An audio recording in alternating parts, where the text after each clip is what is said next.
This is the Graceful Atheist Podcast. Welcome to the Graceful Atheist Podcast. My name is David, and I am trying to be the Graceful Atheist. Please consider joining the Deconversion Anonymous Facebook group, where we are trying to provide a safe place to land for people who are questioning, deconstructing, deconverting, or on the other side. You can find it at facebook.com/groups/deconversion. Special thanks to Mike T for editing today's show. On to today's show. My guest today is Joe Simonetta. Joe is a humanist. He is an author and a speaker. Some of his books include 7 Words That Can Change the World, The Simple Truth and the Death of Sacred Cows, as well as his most recent work of fiction, A Message to Humanity from a Friendly Alien. Joe came of age during the 70s, a time of spiritual exploration, trying to find the truth. And ultimately, over decades of time, he came to recognize the absurdity of existing religions. Joe is a critic of existing religions, and he is a humanist who is focused on our relationships to ourselves, to one another, and to the environment. You're going to hear his passionate environmentalism come through as well. I will say that the first half of this conversation is Joe's personal story of spiritual searching. Stick with us. We come home in the end in a way that I think is worth it.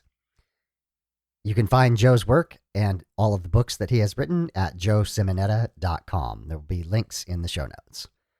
Here is Joe Simonetta to tell his story. Joe Simonetta, welcome to the Graceful Atheist Podcast. Thank you, David. Good to be here. Joe, you have quite the resume, which I'm going to let you tell us. That you are a humanist, you're an author, a speaker. You have Masters of Divinity from Harvard. You've done work at Yale. It's quite a resume. Tell us a little bit about yourself. Well, I'm originally from Pennsylvania, Bethlehem, Pennsylvania. My father was an immigrant. I'm born in Italy and came to the United States when he was 2. Later met my mother, who was first generation American, both Italians. And, so I'm first generation American, given that my father was an immigrant. I grew up in a steel town, Bethlehem, Pennsylvania. My dad was a blue collar steel worker. He just got as far as the 8th grade, because at that time, back in the early 1900s, immigrants, the kids had to go to work to support the family. I'm one of 3 sons. I'm the middle son. My father, with only an 8th grade education, my mother had a high school graduation, but she was, they're both very competent people. I think my mother skipped 2 grades in school because she was bright. But my father was a remarkable person. It was a really sound family with really good values, really learned from just the way they were, very responsible. Of course, they went to church. We were raised as Catholics, Italians and Catholics. My 2 brothers were very successful. My older brother went to the United States Military Academy at West Point. Unfortunately, he died young in his 50s from melanoma, which he contracted from the time he spent in Vietnam, during the Vietnam era. A number of those veterans got melanoma from Agent Orange. And my younger brother also graduated undergraduate from Penn State, where I went, and he has a master's from Vanderbilt. And he retired as vice president at Pepsi. So from that humble background, my father with an 8th grade education, the kids all were did pretty well. I had several degrees. I have one from Penn State in business. I wasn't really a very good student at Penn State. I was more interested in sports. I lettered in 2 sports, tennis and soccer at Penn State, and just enjoyed. I was president of the fraternity and just enjoyed, undergraduate college. But I wasn't really very serious. Later on, I studied architecture at the University of Southern California. I did a year there. Then I transferred to graduate school at the University of Colorado in Denver, got a master's degree in architecture. I was the top student in my class, and I won the design award for my class. Um, and then later, as you mentioned, I went to Yale and Harvard divinity schools. Um, my interest in the area that you explore, religion and beyond. Um, when I was a youngster, we lived right behind the Catholic Church, the Catholic Italian Church, and I was an altar boy. So served many masses. Even before grade school, before the school started, I would serve a mass and go to school. It was just literally a block from the church where we lived. But I never really thought much about it. We had catechism, and it never really interested me much. And when I was an altar boy, I read the Latin card as we were supposed to do, but I didn't really pay too much attention to it. I didn't have a big interest in it. But as I got older, maybe it was in my 20s, late 20s or so, sometime. I don't remember the exact year. What triggered me was suffering. Mm-hmm. When I observed the suffering in the world, it really disturbed me. And I remember one day I was watching something on television with just another example of the terrible things that we do to each other. And in a rather naive way, I said to myself, I'm going to do something about this. Okay. I really didn't know what I was saying or what I was going to do or what, of course. And I went on to live a very, very unusual life. And I ended up being involved in many different professions and disciplines, from being a military officer to a professional athlete to being an architect and a designer and a real estate developer to studying religions to writing about, I guess I've written 7 books, I guess. And I've started several businesses, so I've been an entrepreneur, but all the while I had this in the back of my mind, this concern about the state of humanity and humankind. And I think it was around 1975 when I moved to Los Angeles. I left Florida. I had been in the tennis profession for about 4 years, and which I got out of early on because I realized that's not something I really want to do for the rest of my life. And I started studying architecture in California, in Los Angeles. And I also started, I don't know if you ever heard of the Bodhi Tree bookstore in Western LA. It's a very famous bookstore. Okay. With all kinds of books about religion and esoteric subjects and spirituality and that sort of thing. And I was really getting curious at that time about the way everything worked. How old was I? About 30 at that time. Yeah, 30, 31. And when I went in this bookstore, it's really an impressive bookstore, just shelf after shelf and aisle after aisle of all these books on religion and metaphysics and philosophy. And I said to myself, do I have to read all of these books? I said, this cannot be this complicated. Good question. Yeah.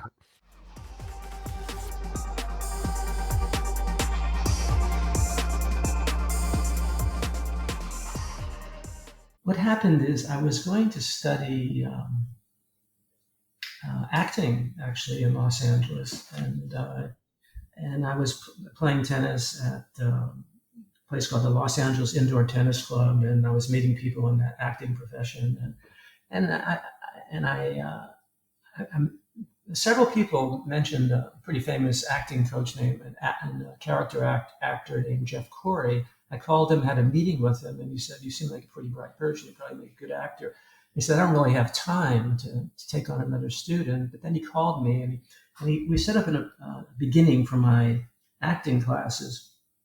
In the meantime, I learned more about acting, and I realized it really wasn't what I was after. It was something that I was after. I wasn't really quite sure. It was like this understanding of the way life works.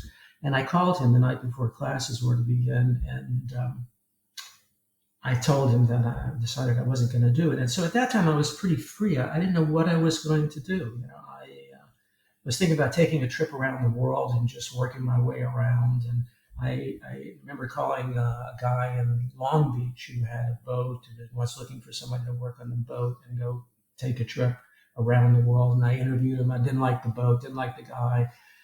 And so I went on a hike in LA in this public park. I can't think of the name. It's very well known. And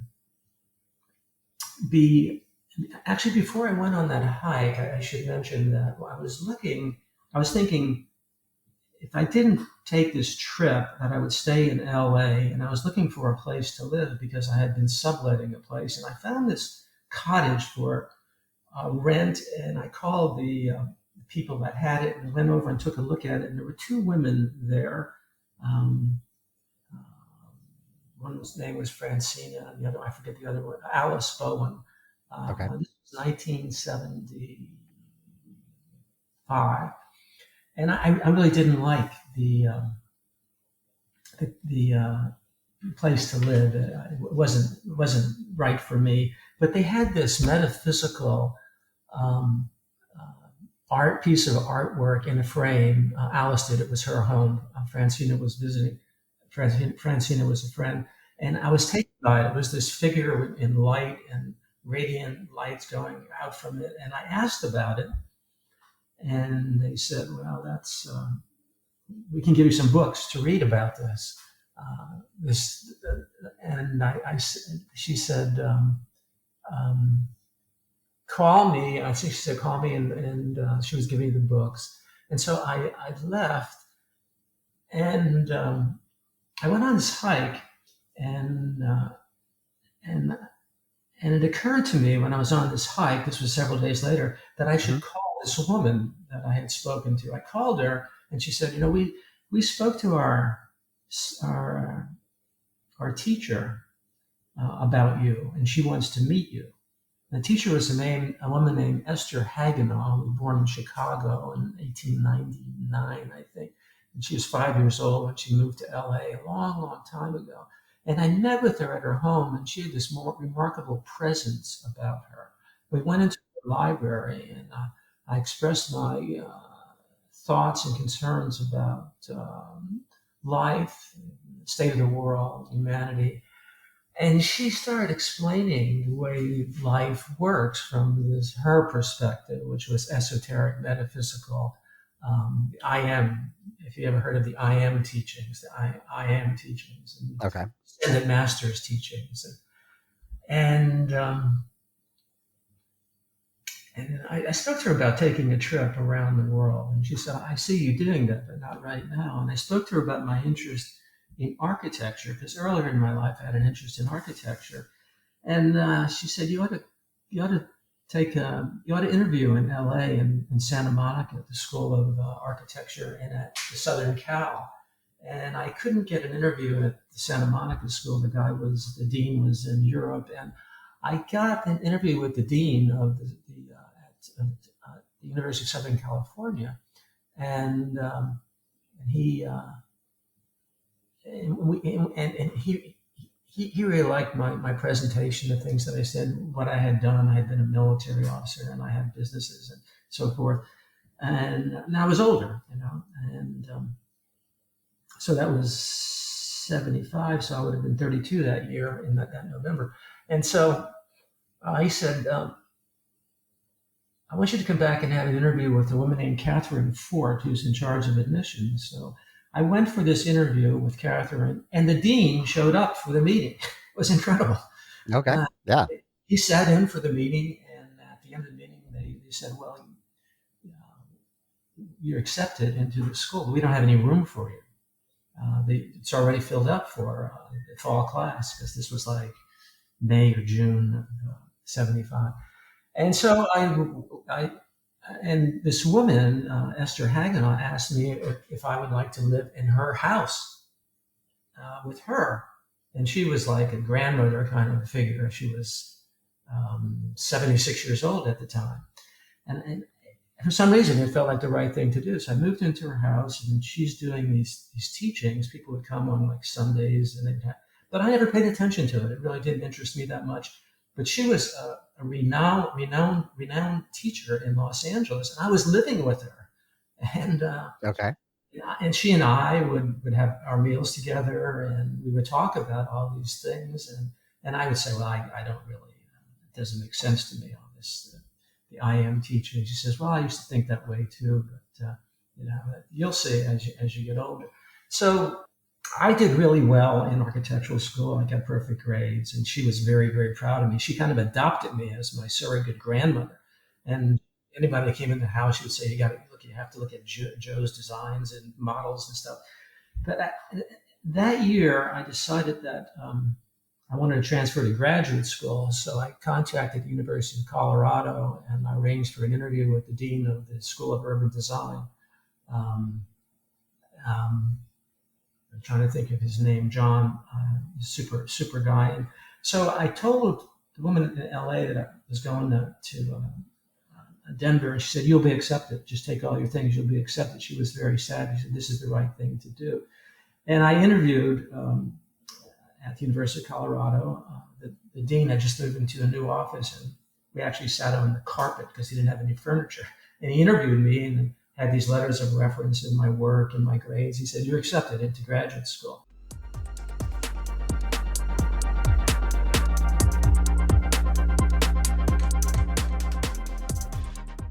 So what was happening is that all these doors kept opening one after another. Um, like if you ever read the autobiography of a yogi, that's he had very similar experiences in his life. It's a great book. It's a famous book, Autobiography of a Yogi, Paramahansa Yogananda.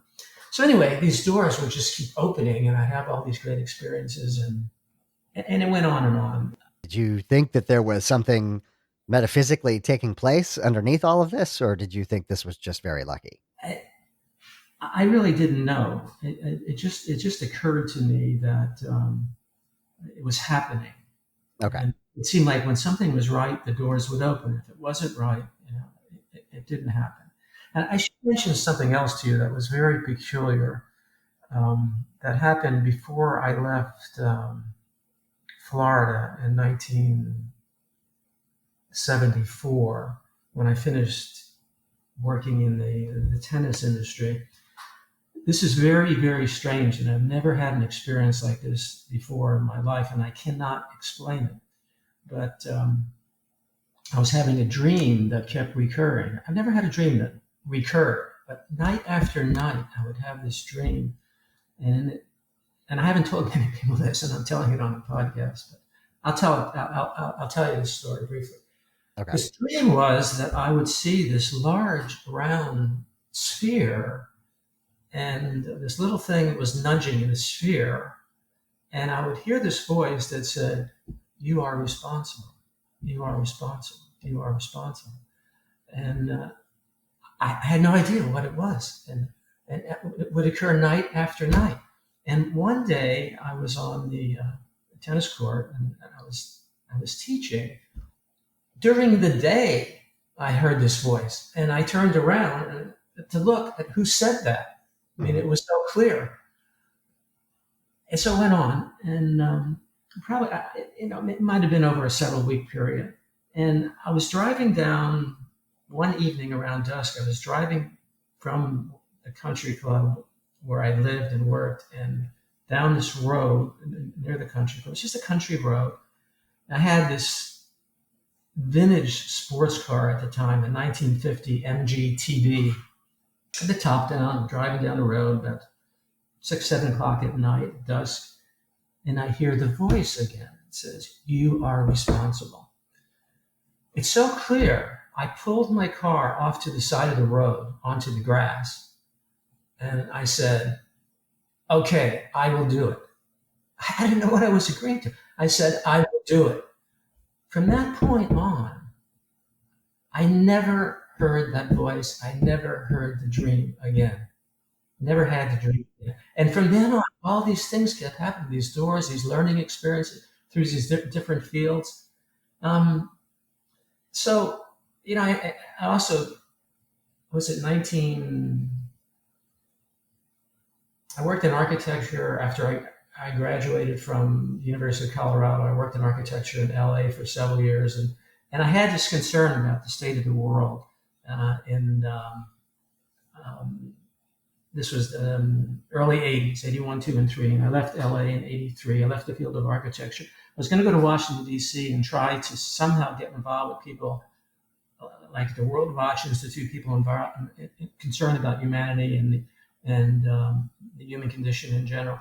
And then I decided that I would write my first book, and 83, before I left LA. So I sold my cars, I had a couple of cars, and I bought a truck and an RV, and I decided instead of going to LA, I would go back to Sarasota, Florida, where my brother lived. So I did, and I started writing this first book, which is called "The Heroes Are Us: A Call to Rescue Our World." When I was in LA, it occurred to me that humanity had created a destructive, which I still believe, a destructive and unsustainable momentum that must be arrested and reversed if we're going to sustain humanity, advance our civilization, and succeed as a species. And so I wrote this book, and I finished it I wrote it in 84, 85, and then I decided to go back to Pennsylvania, where my parents lived, in Bethlehem. And I was there for a couple of weeks, and people were telling me about the incumbent congressman, a Republican, who was running for his fifth term. And I decided to run for Congress. I had never run for a political office. I had lived there for 15 years. I had zero name recognition. And so I decided to run for Congress, and I started the campaign about 18 months out from the 86 election. And 12 months I worked every day, 12 hours a day, and I won the Democratic Party nomination in May of 1985, and then I lost in the general election in November. We had no money, only spent $50,000, had no name recognition. The congressman had unlimited money, 100% name recognition. Summer of 86, I walked the district. I knocked on 20,000 doors, but I did very well. I got 43% of the vote. But after I lost, I knew that if I had lost, I was going to move to New Zealand. I wanted to live in New Zealand. I read about New Zealand. I was in touch with a person in New Zealand. I moved to the South Island of New Zealand, and I lived on an experimental tree farm. A guy from England named Dick Roberts had moved there and bought this property with various microclimates, and he had all kinds of, he had warm weather fruit, like tropical fruit like bananas. He had cold weather fruit like pears and apples. He had organic gardens. And I had read about him and wrote to him, and he invited me to stay there. And when I got there, we drove up the hill to his property and drove past his house about 100 yards. He dropped me off at a little tin hut that was 8 feet wide by 12 feet long. It was 96 square feet. That's where I lived, in 96 square feet.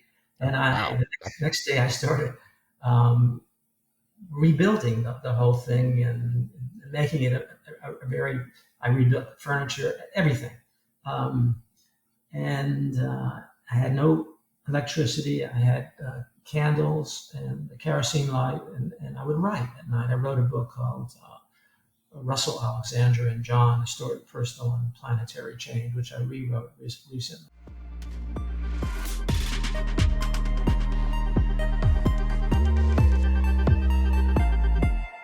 When I came back from New Zealand, I came back to Sarasota, Florida. I got a job in Sarasota at a prestigious resort. They made me director of tennis. I had 6 tennis pros working under me.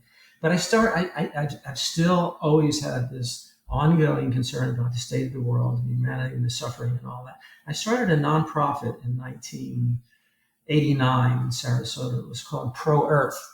It was for the purpose of and this leads on to the divinity schools. Purpose of teaching people the synergistic effects of the global environmental problems. Most people would hear about one problem or another or forget it, but people weren't thinking about how these problems interfaced and what created what are now called multi-hazards. So I spoke at a place called New College in Sarasota, and I went to a book fair in Los Angeles, and I resigned my tennis position, which was a very prestigious tennis position that anybody would have loved to have that was in the tennis industry. And I took on the position of executive director of Pro Earth for no income whatsoever. And I spoke around this area of Florida. And it became obvious to me that most people didn't have the time to understand these things or weren't interested. And I decided to study more. And I spoke to a professor friend of mine, and I did some research, which led me to Yale Divinity School, which had some flexible programs that you can create your own course of study in some ways, and had some mandatory courses. And I interviewed in 1990, I think it was. Yeah, 1990. The spring of 90, I thought maybe I could get in 91 and get into Yale. But as it happens so often, they accepted me immediately. It's another one of these doors just opened. They said, you can come now. You can come in September. So I went there in September, and I had to study the Bible there and other courses they required. And I didn't like it. I didn't like Yale Divinity School because at that time I was about 46 years old, I think, 47. And I had more life experiences than most of my professors. And at Yale, they seemed to look at the world through the lens of Christianity, which for me was far too narrow. And I was going to drop out of divinity school. I was married at that time, and I was just going to work. And my wife was studying physical therapy at a nearby school. And one of the professors at Yale Divinity School, Richard Fern, became a friend of mine, and I took an ethics class with him. And he had graduated from Yale Law School and also Yale Divinity School. He was a little older than me, or maybe about my age, a little bit older than me. But he was a runner. He was formerly a runner in college, and I've always stayed in very good shape to this day. And I'll be 80 next year. I'm still in very, very good shape, and I work out all the time and run. But he and I ran a lot, and we would talk about religion. I had a class, the one I mentioned in the New Testament, at Yale, and sitting next to me was a guy named Jerry Pollack, who was the former president of Farley Dickinson University for, I'm thinking like 11 years. Very, very bright, nice guy, became a friend of mine. And we used to talk a little bit about what was being taught about the New Testament. And I was very, very skeptical. And to me, it was obvious that it was nonsense. And he was more diplomatic, and I understand what his background and all. But one day he finally just said to me, he says, why don't they just tell the people, this is just fiction. This is just metaphorical. This is just, and so when I was getting back to Richard Fern and running with him, I said, Richard, how can you believe this stuff? This is nonsense. He says, well, yeah, I know. Well, it works for me. It works for me. A lot of people take that off ramp. It works for them. And he says, the way you think, you should be a Unitarian Universalist. And I said, what is a Unitarian Universalist? I don't know what the UUs were at that time. And just then, another one of these crazy things happened. Just as he said that, we ran by the UU church in Newgate. And I saw the name of the pastor. It was a woman, and I took the phone number down. When I got home after running with Richard, I called her, and she said she graduated from Harvard Divinity School. And I said, tell me what the Unitarian Universalists believe. And I, after she did, I said, that's very interesting. I could be a minister in that religion. I could be a minister in that religion. I said, so I called Harvard. This is like the spring of 91. I called Harvard Divinity School. And I was at the end. I finished my year at Yale. I was just finishing exams. And I said, I'm interested in transferring from Yale to Harvard. Is that a possibility? They said, well, yes, but you only have 3 days left to do that. You have these long essays to write, and you have to have your grades from all your schools, your letters of recommendation, financial history. And I've always liked a good challenge. So I said, what's the essay question? He said, tell me. And then I said, I'll do it. So in 2 days, I had everything back to them. I'm very, very well organized and disciplined, which is enabling me to do so many things in life. And again, it happened. I got accepted into Harvard Divinity School. They said it was the fastest acceptance in the history of the school. So, Okay.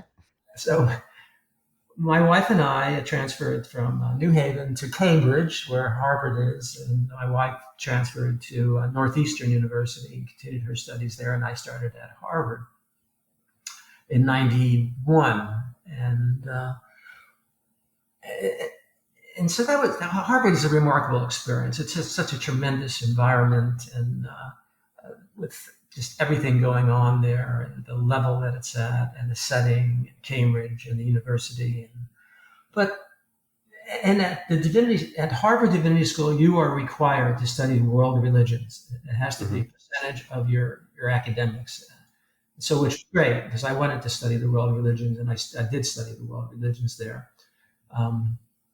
And I was also very active in the environmental organization there, as I was at Yale. Richard Fern at Yale was the head of the environmental organization at the Yale Divinity School. At Harvard, they called it HEN, Harvard Environmental Network, which is a combination of Harvard College and the graduate schools. I was very active in that there. Okay. At Harvard, I also took a course with the late, he's internationally renowned evolutionary biologist, the late Professor E.O. Wilson.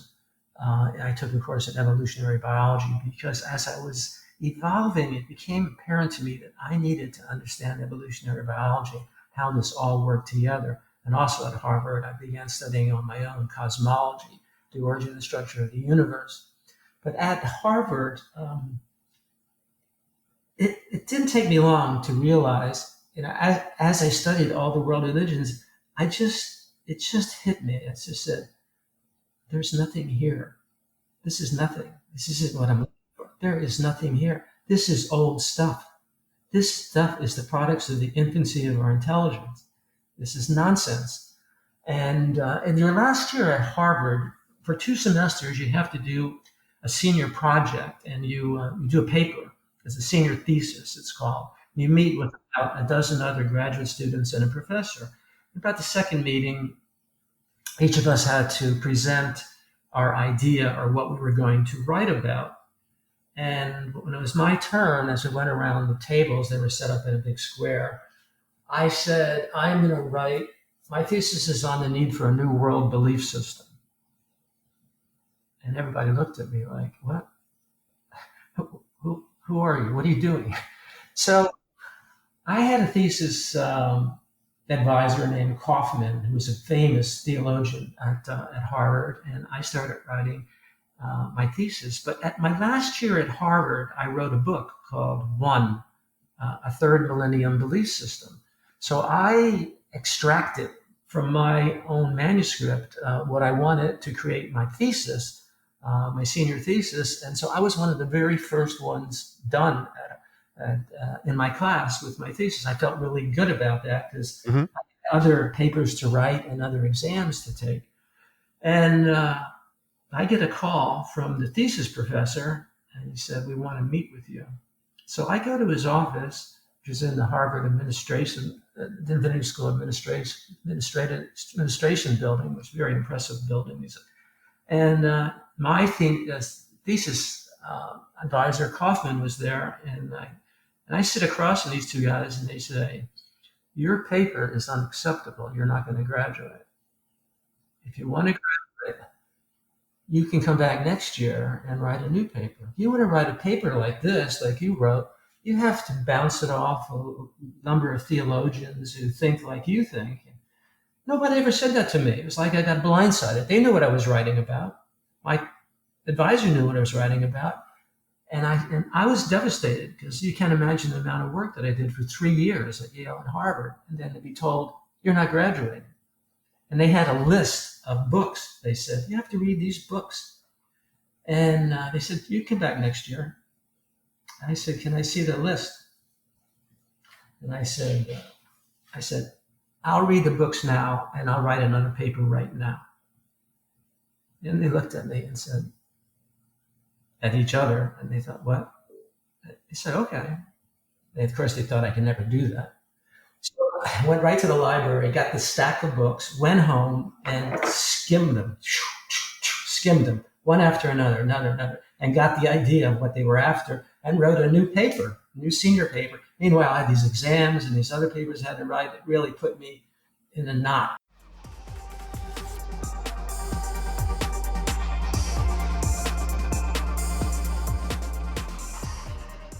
Anyway, I wrote the paper, and then sometime later I got a call, and he said, your paper is accepted. You're going to graduate. Okay. So I ended up graduating with my class.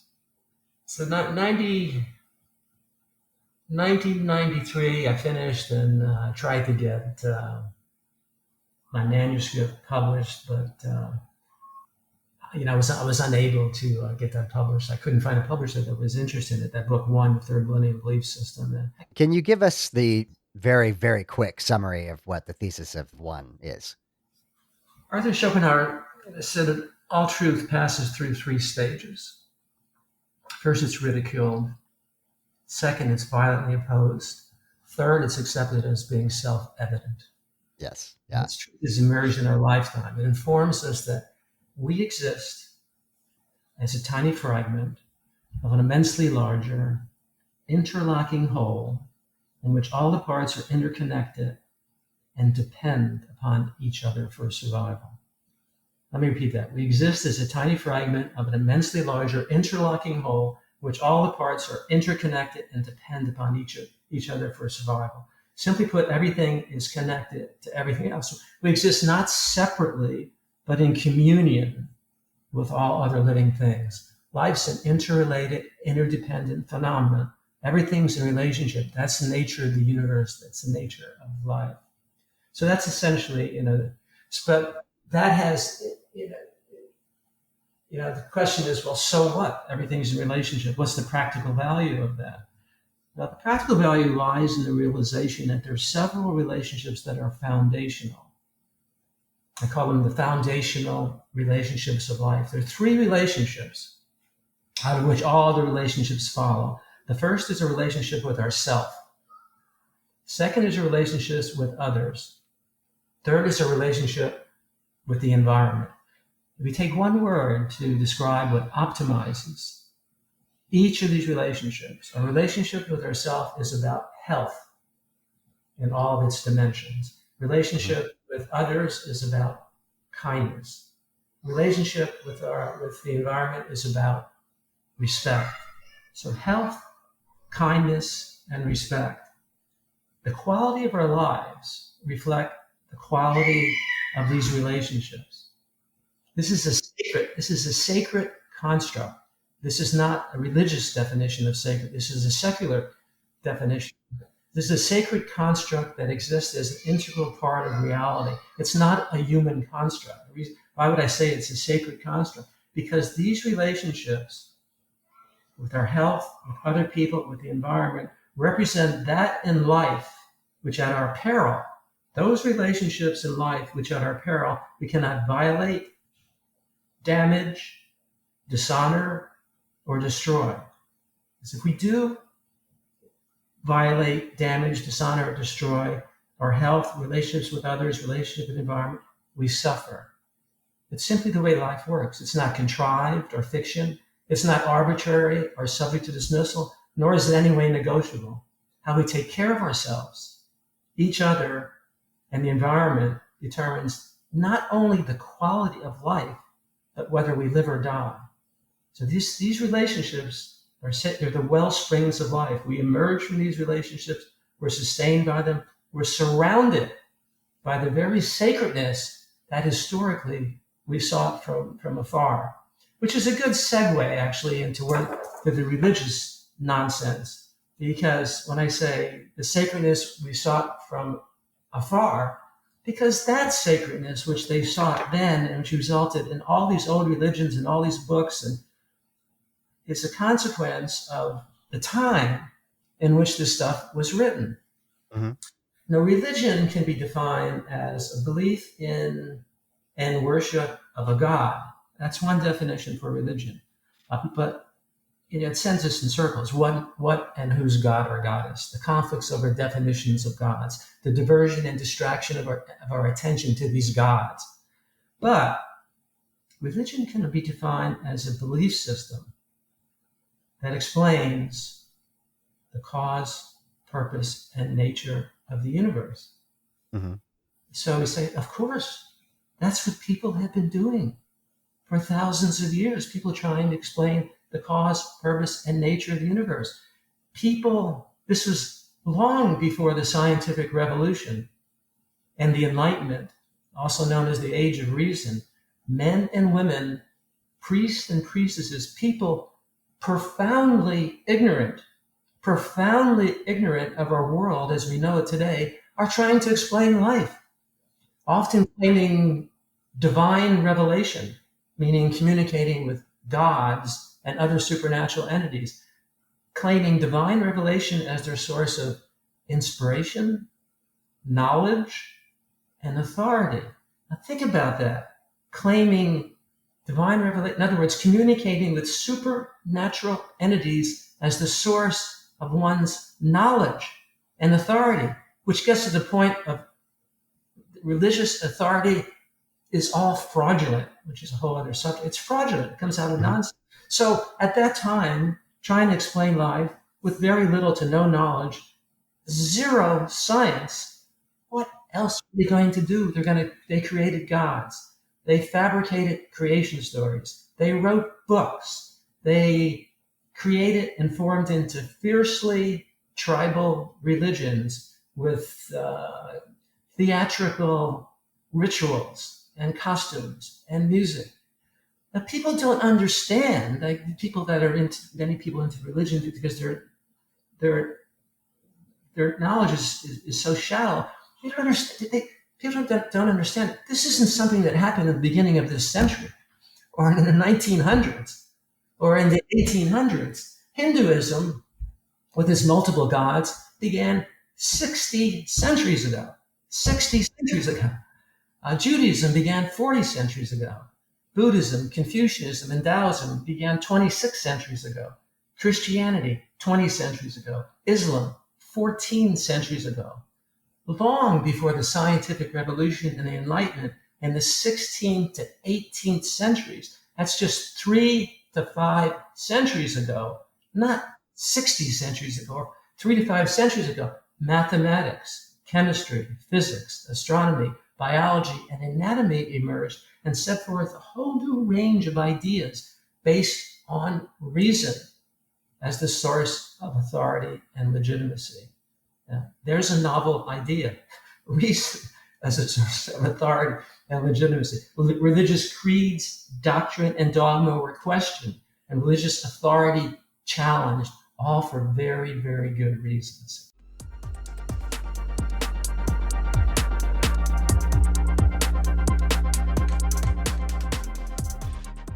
A theme in your work is, and I like the phrasing, kind of the infancy of our intelligence, that most of the world religions are based on a time that long before any kind of scientific ideas existed, and that we take those, or people do, as truth, as the accurate description of the cosmos, and that this is probably not a good idea.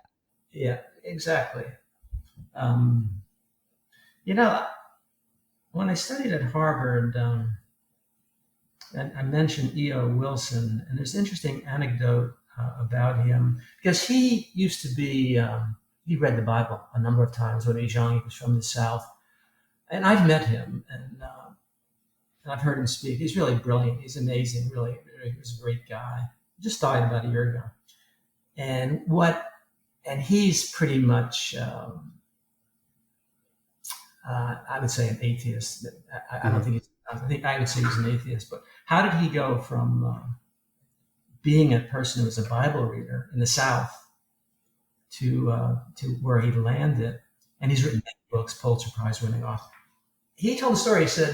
He said what got me was he's a very, very famous evolutionary biologist. He said, the Bible missed the biggest point. Mm-hmm. There's nothing in the Bible about evolution. There's nothing in the Bible about evolution. And eventually he abandoned religion. Yeah. Einstein said, we can't solve our problems from the same level of thinking at which they originated. Because for me, I still have this concern about suffering and humanity, and it transcends religion. It goes beyond religion. And I understand religion pretty clearly now, and I understand how problematical it is. But the reason I mentioned that quote from Einstein, "You can't solve our problems from the same level of thinking at which they originated," begs the question, what level of thinking are we at? Which gets into some of the stuff that you do with religion. It's a level of thinking. What level of thinking are we at? What level of thinking do we need to get to? And how do we get there? Well, it's not easy to get to the next level of thinking.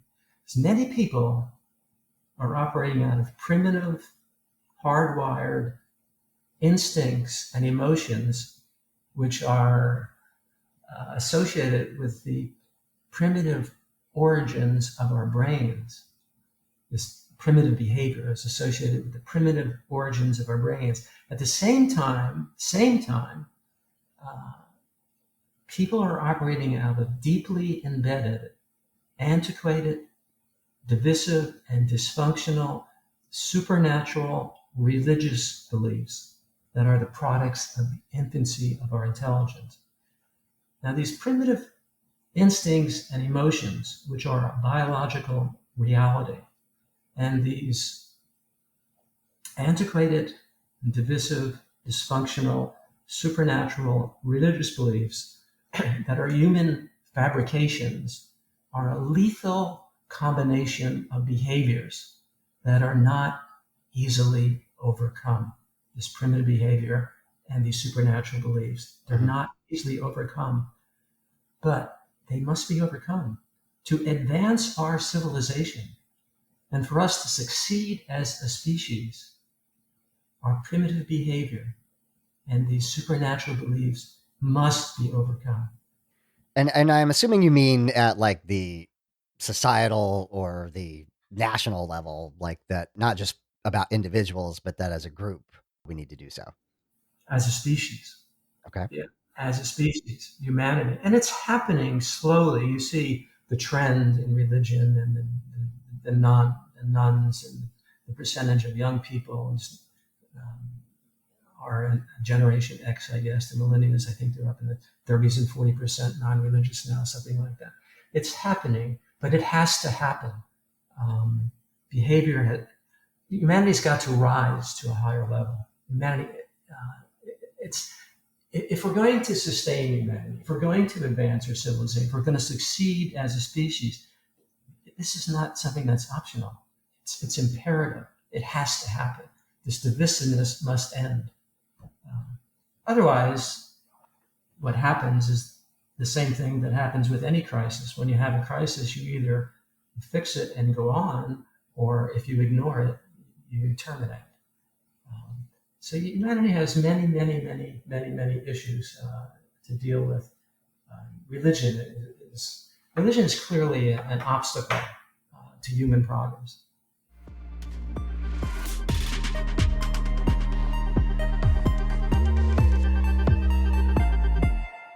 Let me ask you this. Earlier in the story of your life, you talked about the state of the world. And, I think you were at a point in your life, you were searching a bit for answers about that. Do you see the problems with the state of the world? Do you think that is that primitive thinking, or is there something deeper there that you're pointing at? Well, the world is what we are. For humanity, of course, we're not the only living thing here. There are entire plant and animal kingdoms on this planet. the thing is that for humanity, it's not easy. All living things are trying to survive. It's very important for anybody that has these concerns to have lots of people have opinions about one thing or another, but they lack context and perspective and time frames. Um, I know that it's important to people to have a fundamental understanding of cosmology, the origin and structure of the universe, a fundamental understanding of evolutionary biology, of where we came from and what we've been through to get to this far.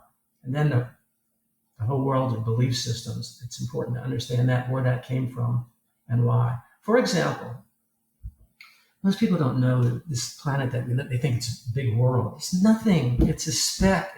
It doesn't even qualify as a speck on the blueprint of existence. This tiny planet is only 8,000 miles wide, 24,000 miles in circumference, 3 millionths the size of the sun. It's a tiny planet in a solar system, in the habitable zone of the solar system, between Venus and Mars.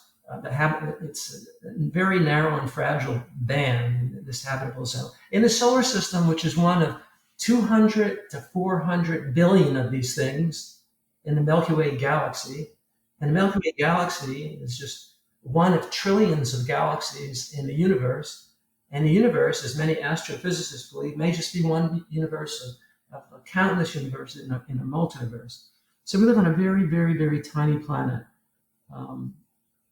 The cosmology it's fascinating once you get out of the planet into the solar system, into the galaxy, and to the universe, and the groups of clusters of galaxies and all that. It's fascinating, but it makes you realize that we live on a speck of a planet, and there's a lot of life forms trying to survive here.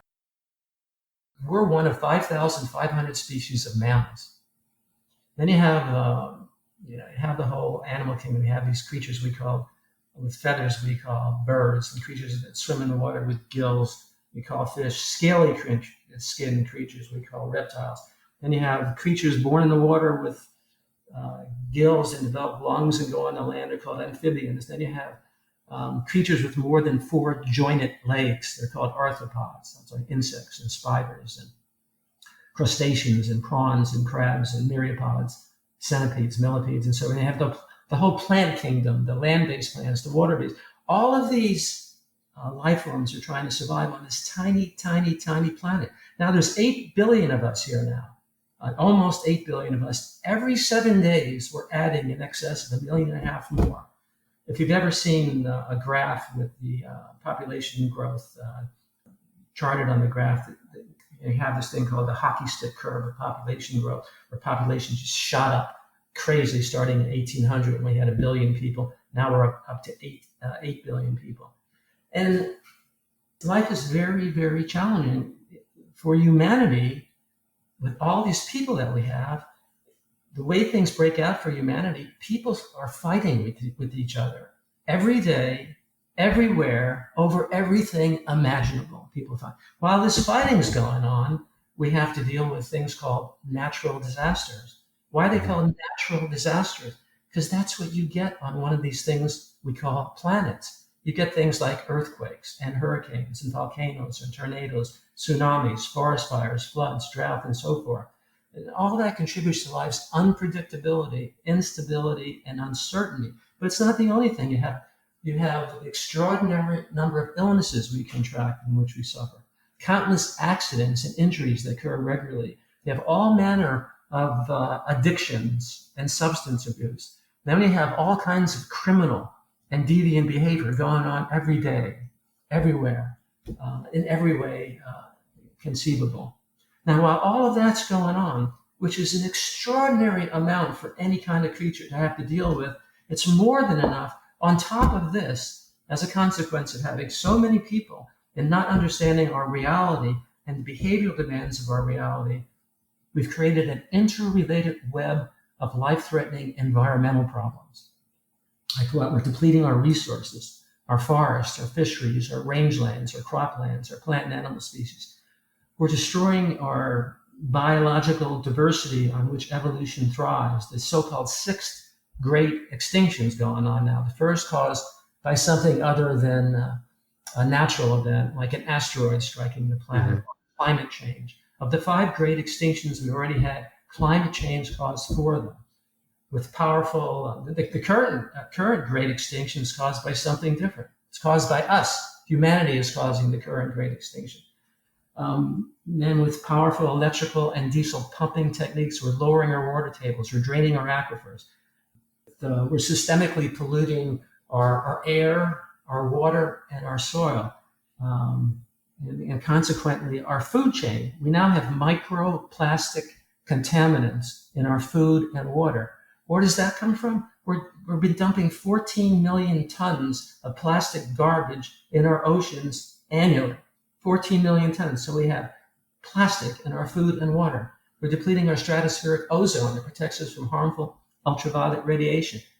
We're experiencing symptoms of global warming. We're making the planet hotter and warmer and creating climate change with all its symptoms: heat waves, devastating droughts, destruction of croplands, dying forests, accelerated species extinction, destruction of coral reefs, melting glaciers, rising sea levels, more frequent and intense storms, coastal flooding, more rapid spread of diseases, acidification and poison of the oceans, famine and starvation, human migration, economic collapse, social conflicts, and potential wars, all associated with global warming and climate change, which many people don't even believe is true. Right. And a percentage of people don't believe that we are the cause of it with the greenhouse gases, methane and carbon dioxide, we're sending in the atmosphere from the burning of fossil fuels, which simply means the burning of the remains of dead plants and animals, creating coal, oil, and gas, and sending carbon dioxide into the atmosphere. 2.6 million pounds of carbon dioxide into the atmosphere. You know how frequently? Not every year or month or week, or every second, 2.6 million pounds of carbon dioxide going into the atmosphere. And it's not an exhaustive list of environmental problems that I mentioned, but what happens is these problems interact with each other and cause other unpredictable, ominous, unpredictable, unprecedented problems that we're starting to see called multi-hazards. Right. This thing we call life, it's fragile, it's perilous, it's up and down like a seesaw, and we're sitting on the seesaw. So it's not an accident theater where we tell the stories of our lives for thousands of years. We have for symbols the masks of comedy and tragedy, joy and sorrow. So life has always been this way. And so for answers, we've turned to two diametrically disciplines: science and religion. Mm-hmm. Science, as you know, is a very formal, rigid, evidence-based discipline. Those are the key words: evidence-based. It requires testing and retesting to arrive at its principles and scientific theories. Now, scientific theory is not to be confused with a non-scientific theory where someone is casually theorizing about something. A scientific theory is based on a fact. Scientific theory is a fact. Any scientist, observer, or tester must get exactly the same results time after time, no matter where the test is made. Science is almost perverse in its methods of testing, trying to get its theories to break. Religion, on the other hand, is an untested collection of dogmatic principles. And what is dogma? Dogma is an arrogant assertion that somebody's ideas and opinions are factual when there's no evidence. It's typically from supernatural sources and something referred to as divine revelation, which we mentioned before, divine communicating with gods and supernatural entities. Well, who came up with this stuff? Talking to gods and super.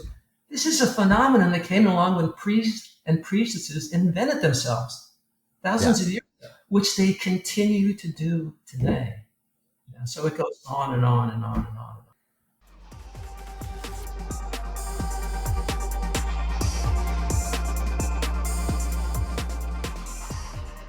So, Joe, I think you've been very eloquent about both the state of the world, the problems. You've been very eloquent about how religion is not the solution. That again, the infancy of our intelligence. I do want to focus on your concept now of a new world belief system. So I want to really dig into that. Like, what are you trying to say there? But I want you to be as explicit as possible about what you think the answer is.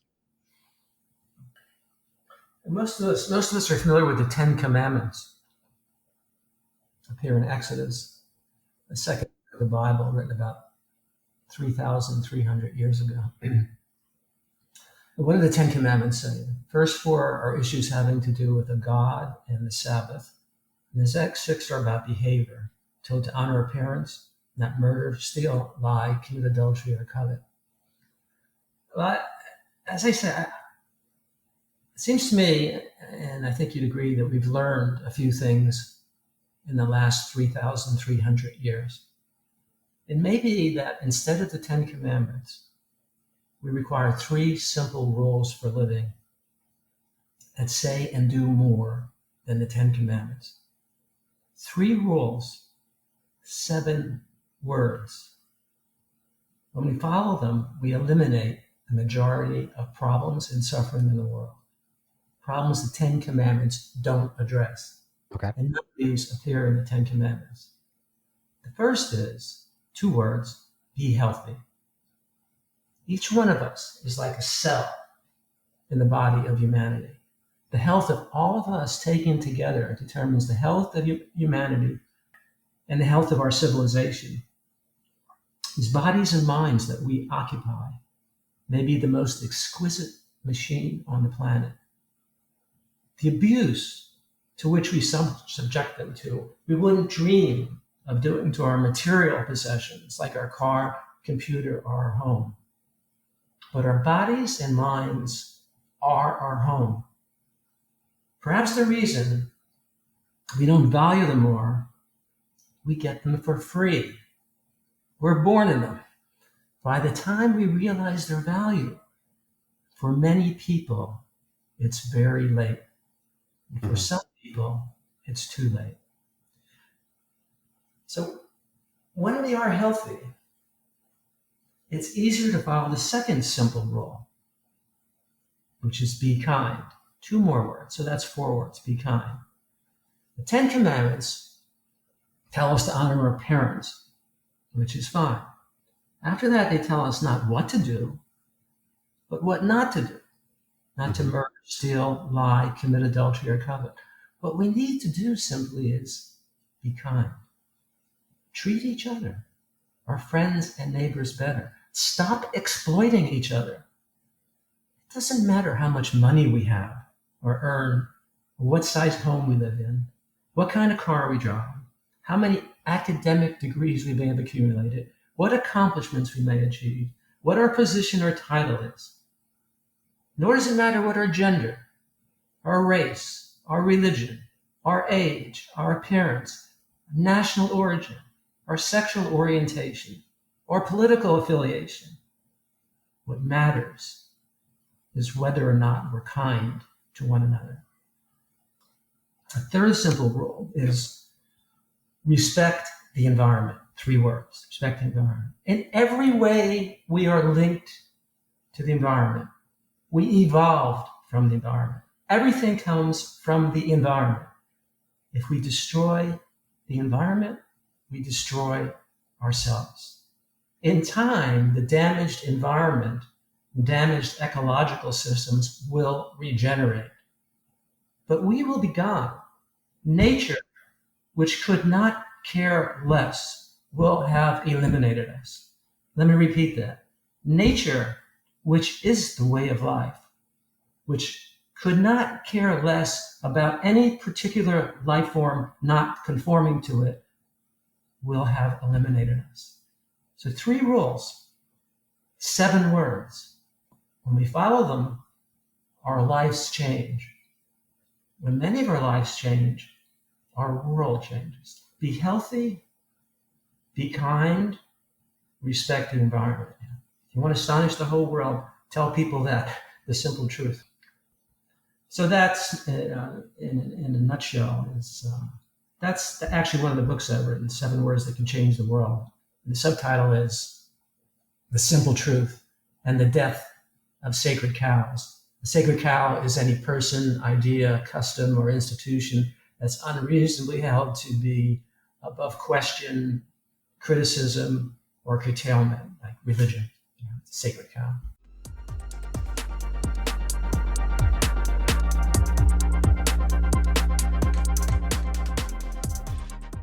Joe, would you tell us, briefly, you've written several books. Would you maybe want to summarize what some of those books are about, and then also tell us how people could reach out and find your work?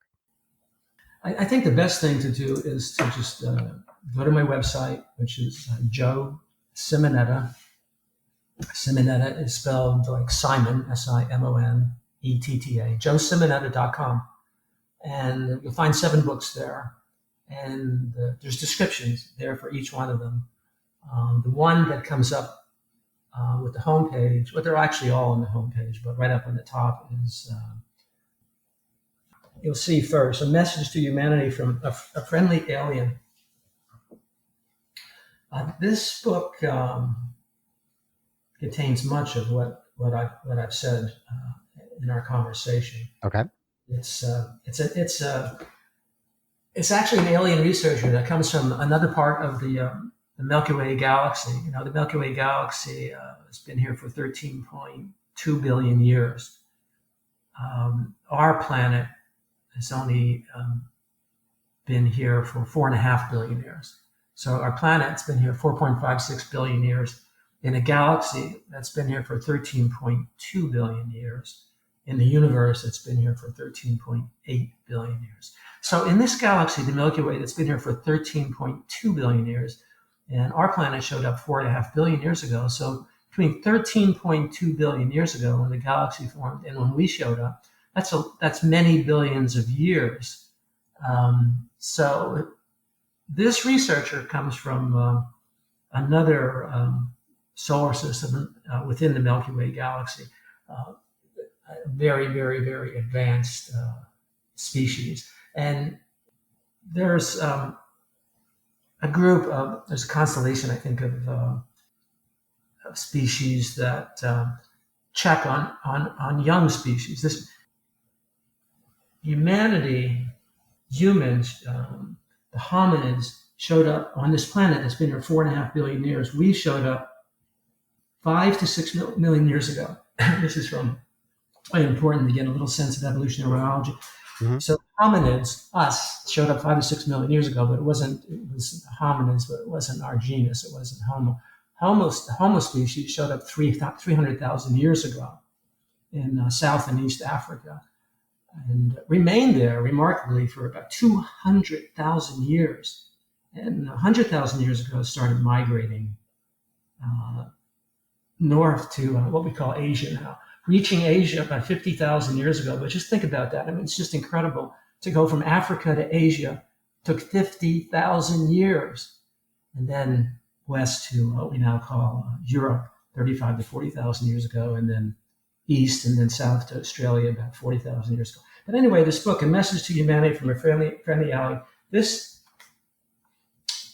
alien comes here and studies the planet and then prepares a report back to his civilization, but also he leaves a message for humanity at the end of the book. So there's 2 parts, and one is the report that he makes.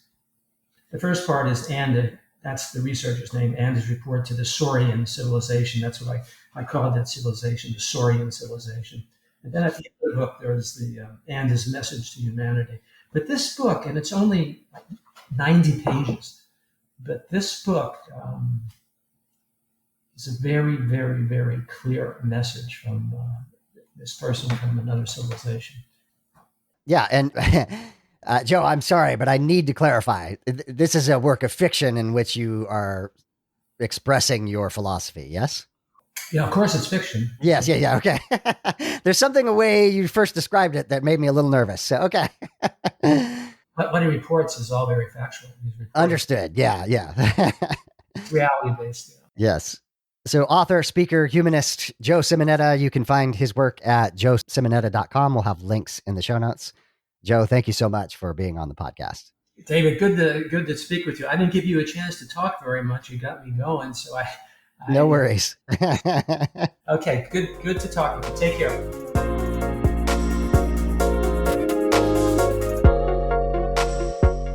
Final thoughts on the episode.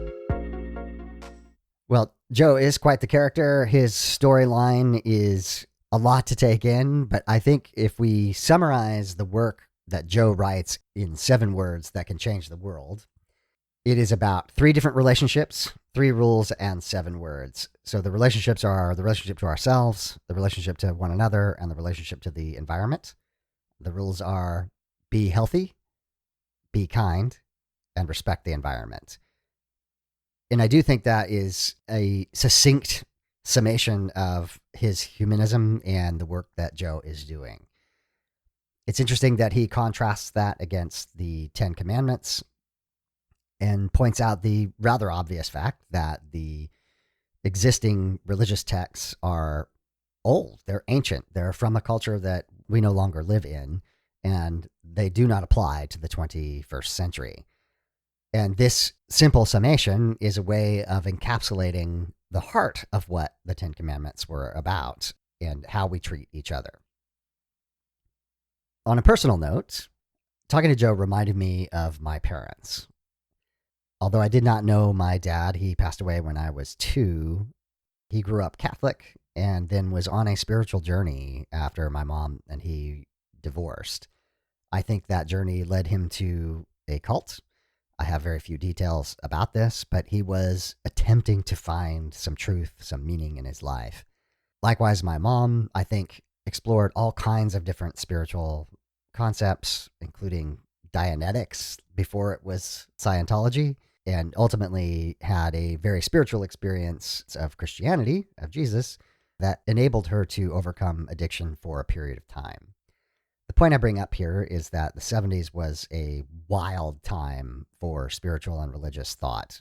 New Age, Hare Krishna, various communes, communities trying to figure out the meaning of life in a way that I don't think is quite the same today. Talking to Joe reminded me of that. He was on that kind of journey, trying to find that, hearing from various spiritual leaders, trying to figure out his life, even from the point of view of seeking out education and the work world to just find some satisfaction. Joe is clearly critical of current existing religious thought, and he sees that not as neutral, but as dangerous. Where I agree with Joe is that trying to apply 1st century or 2000 years BCE style morality to the modern world will not work. But in Joe's seeking after truth, he realized that it is really about our connection with one another. It's about our humanism. I think Joe takes one more step that I agree with to describe the interconnectivity of the environment, that we as human beings are a part of the environment. We are connected to it. It is connected to us. What we do affects it, and we are affected by it, and there's no getting around that. I want to be super clear here. He is not making some metaphysical claim. He means literally we are physically connected to the environment. And that not only do we need to care about ourselves and one another, we also need to care for the environment. And I appreciated his passion about environmentalism that you could hear there at the end. I want to thank Joe for being on the podcast and for sharing with us the wisdom that he has built over the years. You can find Joe's work at joesimonetta.com. You can find all of his books there as well. That link will be in the show notes. Thank you, Joe, for being on the podcast. The Secular Grace thought of the week is inspired by Joe's work to say that we have relational moral obligations. One of the attacks that we often get as non-believers is that our morality has no justification and that we are relativists. I often like to lean into this, but with some clarification. What I mean is not subjectivity, not that I can do whatever I want whenever I want to do that, but rather that I have obligations relative to the people in my life. And to clarify this from the subjectivity that we are accused of, I'm going to use the word relational rather than relative.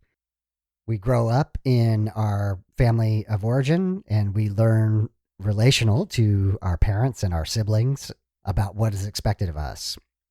Almost immediately, we are put into social situations where we learn that all the toys are not ours.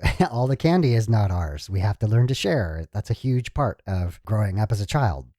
As we age, we have relational responsibilities to our schoolmates, to our colleagues. Eventually, as an adult, you have relational obligations to the community you're a part of. At 18 in the United States, you begin to have a civic responsibility to vote, to care about the local, city, state, and national politics. So the insight that Joe is pointing at is these relational obligations that we have. And this is the opposite of subjectivity.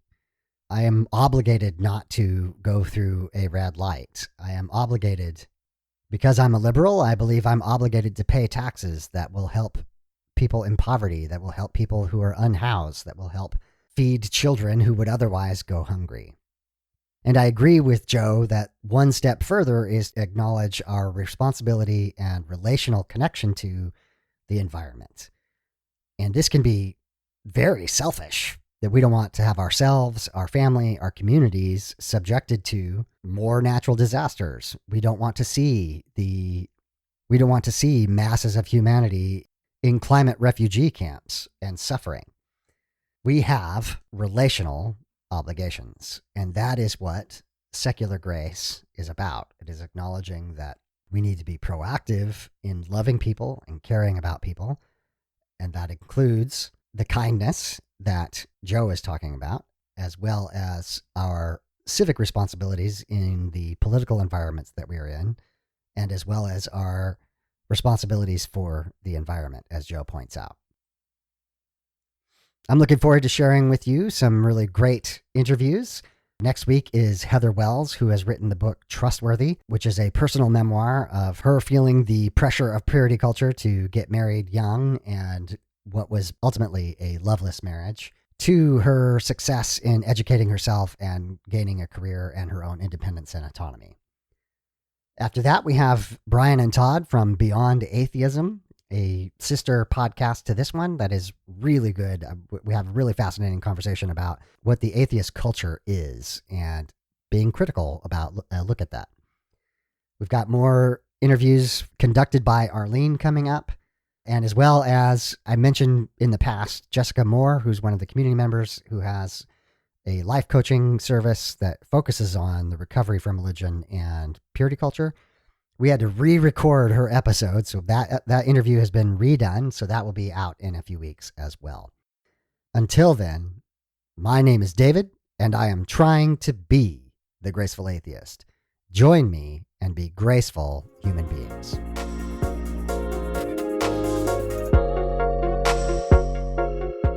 Time for the footnotes. The beat is called Waves from Mackay Beats. Links will be in the show notes. If you'd like to support the podcast, you can promote it on your social media. You can subscribe to it in your favorite podcast application, and you can rate and review it on podchaser.com. You can also support the podcast by clicking on the affiliate links for books on gracefulatheist.com. If you have podcast production experience and you would like to participate with the podcast, please get in touch with me. Have you gone through a faith transition and do you need to tell your story? Reach out. If you are a creator or work in the deconstruction, deconversion, or secular humanism spaces and would like to be on the podcast, just ask. If you'd like to financially support the podcast, there's links in the show notes. To find me, you can Google Graceful Atheist. You can Google deconversion. You can Google secular grace. You can send me an email, gracefulatheist@gmail.com, or you can check out the website, gracefulatheist.com. My name is David, and I am trying to be the graceful atheist. Join me and be graceful human beings.